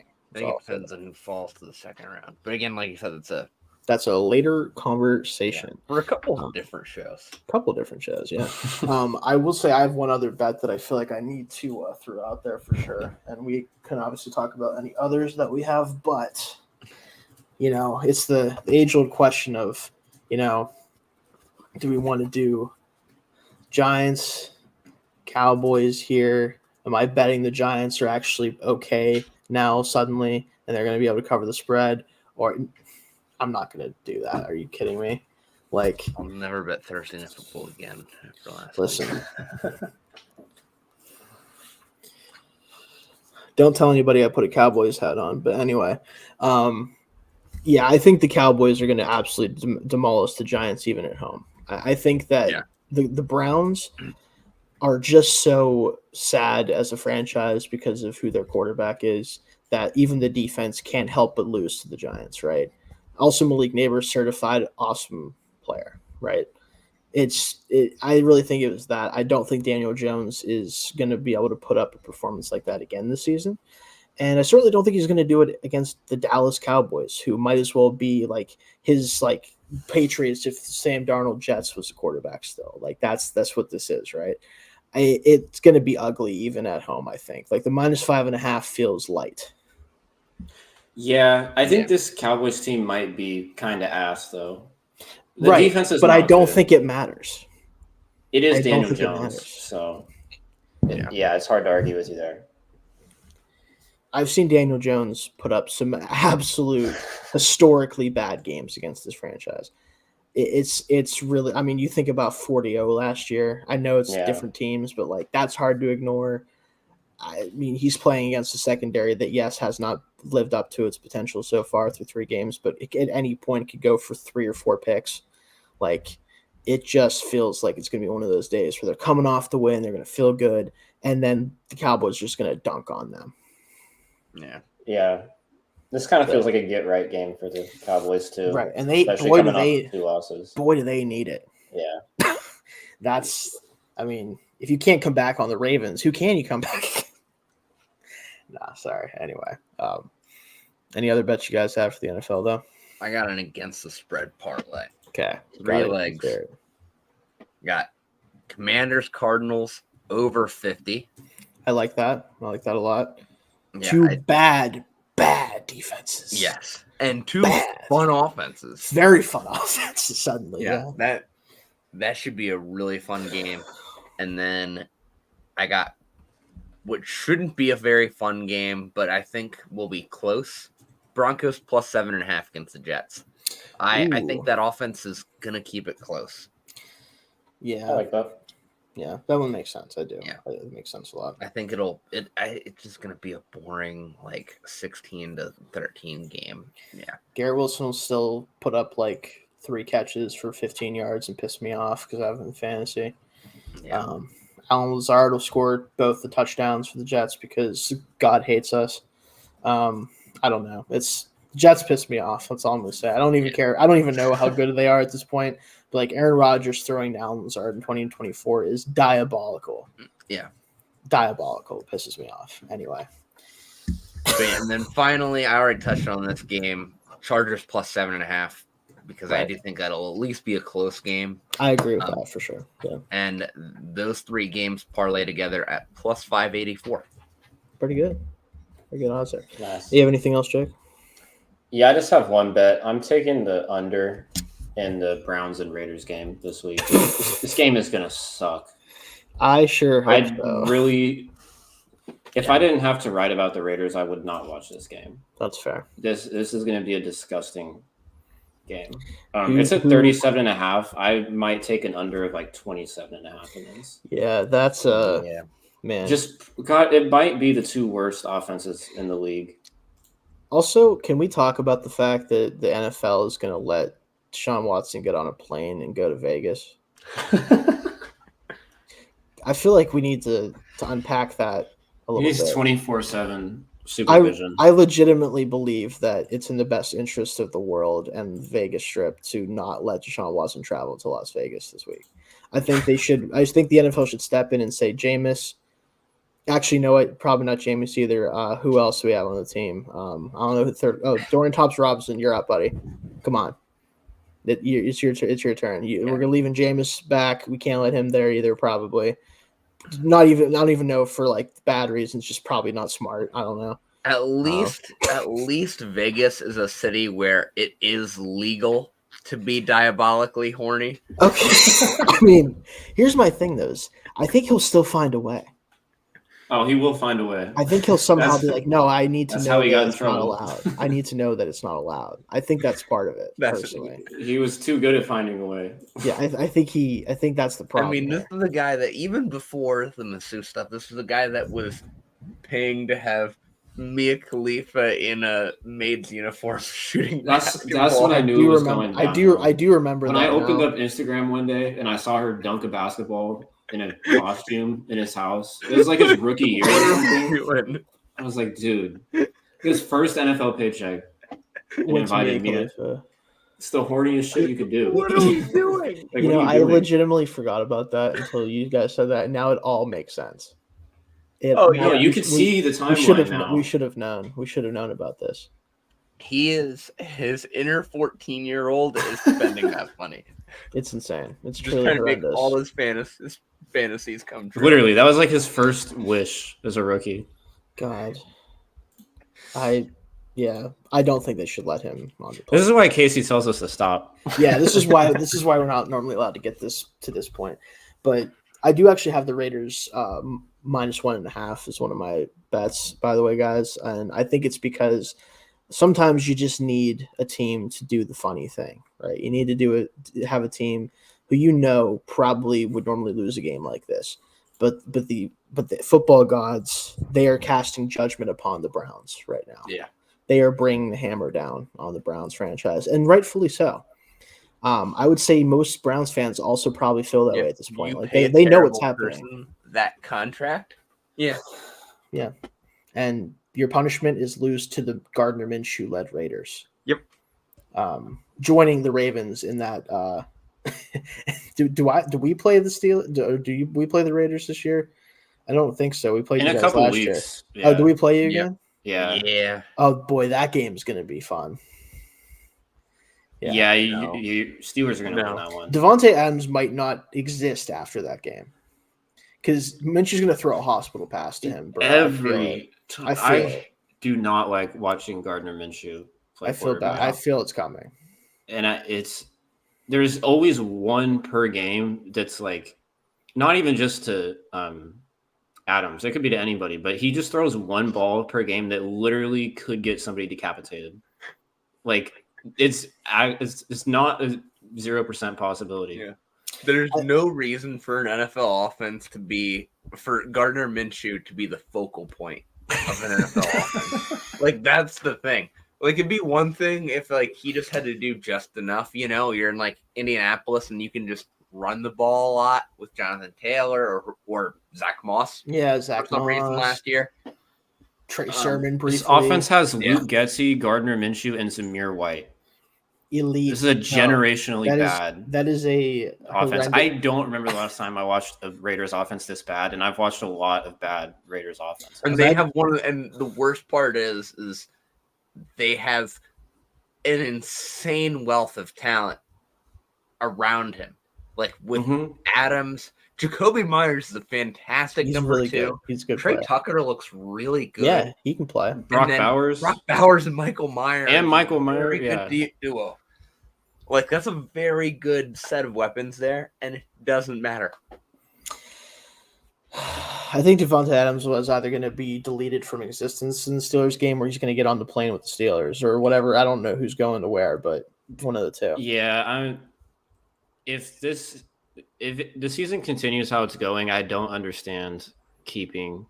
And I honestly, genuinely think Davante Adams wants to stay in Las Vegas, but I don't know if it makes sense anymore. I think he will stay until I think the final straw for him would be if they tried to go into next year with Minshew or someone of Minshew equivalent. Yeah, Russell Wilson.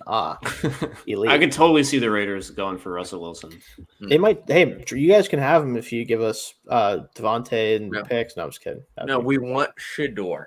Want Shedeur? Yeah, that's it. Yeah, it's Shedeur or Cam Ward. It's one of those two. If the draft ends next year and there still isn't an answer, then I do think Devontae wants out. You guys want Drew Aller? I can give you a free Drew Aller if you want. I would not mind that. I just don't. I am just trying to figure out how much better Drew Aller is than Christian Hackenberg. I think on the scale of well, actually, there's really no other Penn State quarterback to really put on the high end of that scale, I guess, really. But, what's his name? Oh my God. 17. Running the spread HD. Crap. I What's don't his know. name? Had one good year. I'm trying to think. I don't know. David. Yeah, I'm not getting it. Losing it. Anyway, point is, on the scale of Christian Hackenberg to, let's say, a good quarterback, right? Just any good quarterback. Drew Aller's like 60% up the good quarterback scale right now, like kind of teetering on the good quarterback scale, but still just has a lot of stuff to figure out as a passer. Also, looks really weird running.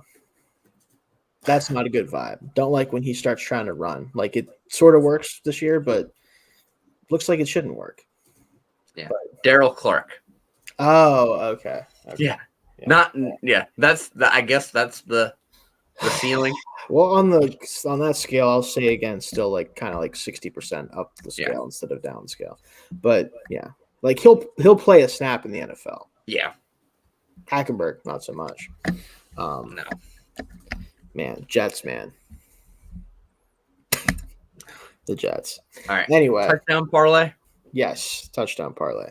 So if I have it correct, guys, with your picks. Now, we didn't get any picks from Casey because obviously he's out today, and JT, I did not see any pick coming for him. So just 3, which we went 3 for 4 last week. We did, and guess what? Somehow one of the ones Packers that defense. Yeah, you guys wouldn't let me. I forgot to even mention that you guys wouldn't let me put in the regular parlay, but of course that one hits like I expected it to. Oh, is the one you gave the one that we missed on then? No, Godwin got one too. Got one.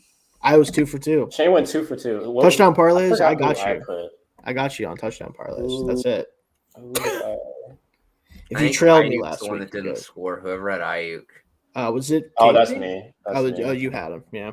I let the team down. Hey, Juwan Jennings was the right answer. What did he score? My touchdown parlays have been terrible this year. I know I picked Zamir White for one of them, and I know he hasn't scored. Nope, you know that much. So I'm at least 0 for 2. Well, this one's hitting, and it's great value. Yeah, let's just start with yours, Dalton. I get Terry McLaurin. Yeah. To me, like I just said, that's going to be a high-scoring game. And if any receiver is going to score, it's probably going to be him. You would assume so. So, makes sense to me. What do you got, Jake?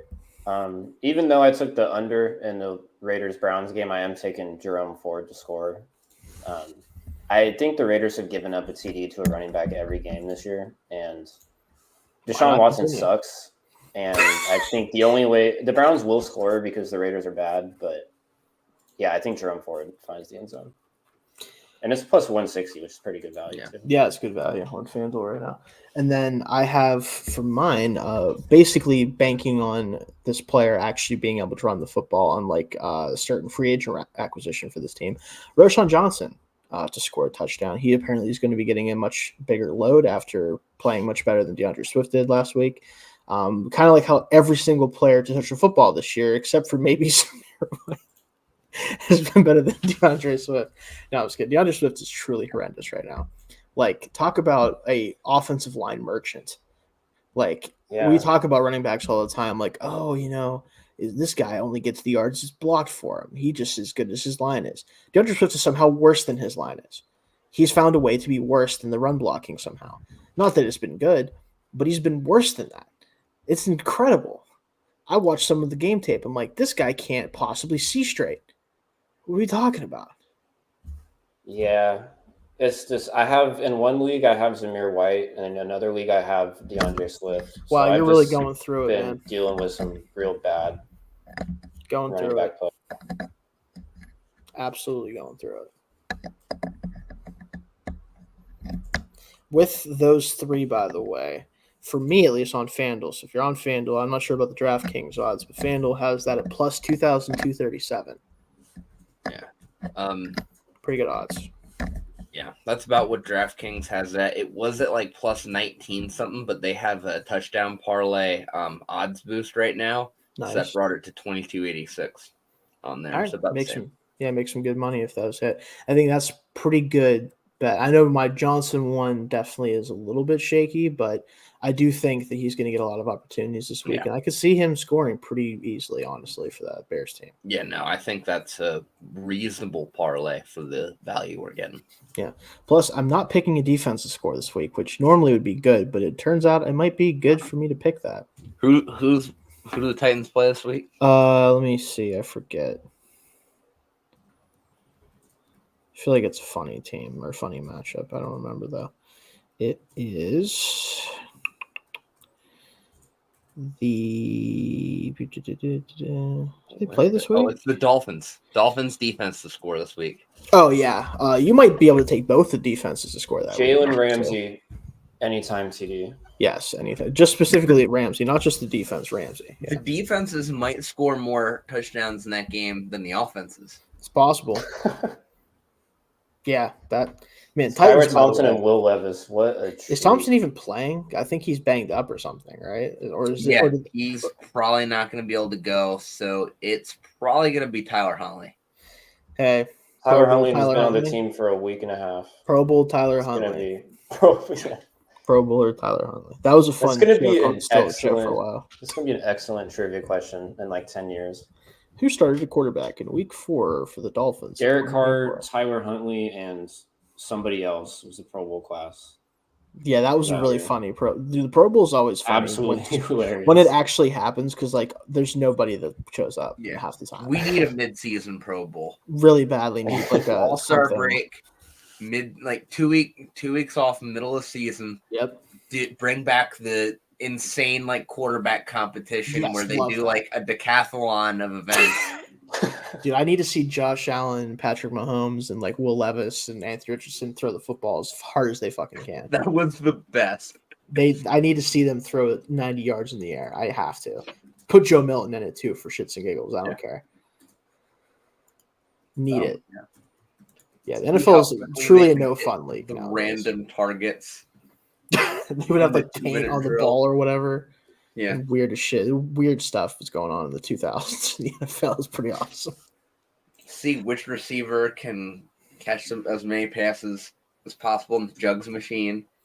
Oh my god, that'd be awesome. That was great. The old school Pro Bowl skills competition was fantastic. Yeah, we need the fastest man competition back for sure. Line bench press. That was a thing they used to do. I know. In Hawaii. Rest in peace, Larry Allen, master of that one. They're all wearing like nice floral shirts too. It's the best part of it, like Lays and everything. Yeah, awesome. They're having a good old time. It looked like everybody was there. They had fun. I would love to be an NFL Pro Bowler in Hawaii. That sounds.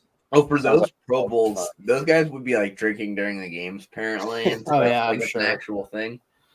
Well, I think wasn't it George Rogers got like cocaine charge while he was at the Pro Bowl or something like that? The same. You have a bunch of guys drinking before the game and during, and then you have Sean Taylor out there trying to smash souls. There's nothing like getting trucked by Sean Taylor while shit-faced drunk in the middle of the third quarter. The Bills that got annihilated by him in the Pro Bowl. My God, I forgot about that. Anyway, now this is another example of why Casey's always like, all right, guys, let's finish 2 hours. Yeah, I told you we were gonna find a way to make it still a long show, but that'll do 3 people instead of 5 too. Yeah, and that just give us more time to yap.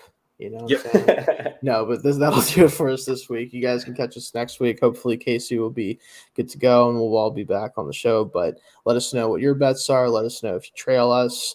Let us know if you bet against us. Probably for the best if you do. Not just trying to put the hey. If I say we're bad, we may be good, right? Yeah, I was good last week. Don't know if it'll happen again. Probably not. I dropped 6 units last week. It was bad. Yeah, I somehow managed to, and I will say full disclosure, managed to have my best week of betting in a long time, and I did not actually make the bets because I was broke last week. So of course this week I can make bets. I won't win any of them, not a single one. But yeah, so trail at your own risk. But no, that'll do it for us this week, guys. Thanks for joining us, and we'll see you next time.